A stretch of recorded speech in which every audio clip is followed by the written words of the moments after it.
Evening. I bet you never see a black Cuban before. What is your name, my brother? My name's Kalanji.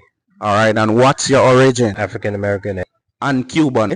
So tell me, what is one thing you think makes a man complete? A man who knows who he is and a man who knows his purpose. Give them a sense of direction, how to find that purpose. Well, I mean, I can speak for myself. I found purpose when I was at my lowest point. I was a teenager, kind of running the streets, running amok. You used to run the streets. Yeah, I was running the streets. I was a bad boy and directed to the Word of God, which directed me to who I was and my purpose. And as I asked God and read these scriptures, it started almost like a downloading to who I am. Right, so imagine a black Cuban versus a Jamaican dancer. Who would you think would win?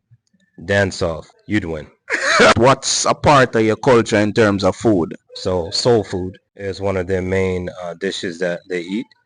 The paninis, the sandwiches they make. It's really Paninis versus Jamaican fried dumpling. paninis. It not sell out in place, but any sense, give me a Cuban word. Cubano. All right, may I give you wagwan? Say wagwan.